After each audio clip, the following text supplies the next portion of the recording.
তো বন্ধুরা, আজকে বৃষ্টির দিনে তো গরম গরম কিছু খেতে ইচ্ছা করছিল, তো আজকে আমি ম্যাগি খাচ্ছি। এই যে ম্যাগি, এই যে আমরা সবাই মিলে খাচ্ছি। চলো এবার বলা শুরু করো তুমি। আমরা বৃষ্টির ওয়েদারে আজকে ফ্যামিলির সাথে ছোট্ট একটু টিফিন শেয়ার করছি, নুডলস। তোমরা কে কী খেয়েছো জানি না, তোমরাও এরকম করে খেয়ে দেখতে পারো। বৃষ্টির সময় খুবই ভালো লাগছে খেতে, এক জায়গায় ফ্যামিলি বসে খাওয়ার মজাটাই আলাদা। আমাদের এই ছোট্ট পিকনিক তোমাদের কেমন লাগলো একটু জানিও এই বৃষ্টির ওয়েদারে। চলো আমি এখন টেস্ট করে দেখি।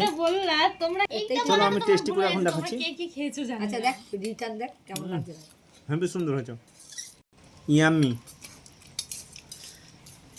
ঠান্ডা কেন হচ্ছে না? কি গরম হচ্ছে না তো আমি খেতে পাচ্ছি না। ভালো হতো কিন্তু ঝোলটা টেস্ট। গরম ম্যাগি খাওয়ার মজাই আলাদা। সেটা যাই হোক না কেন, ম্যাগি হোক বা ভেজ। না সত্যি কথা, বাজারে যখন যাবো ক্যাপসিকাম এটা কিরম ভালো লাগে রে। আমার চিকেনটা হেভি। বিল্টু বলছে চিলি চিকেন, তাই বলছে পিছিয়ে আমি কেনাকাটা তো করে না, দাম দর বোঝে না।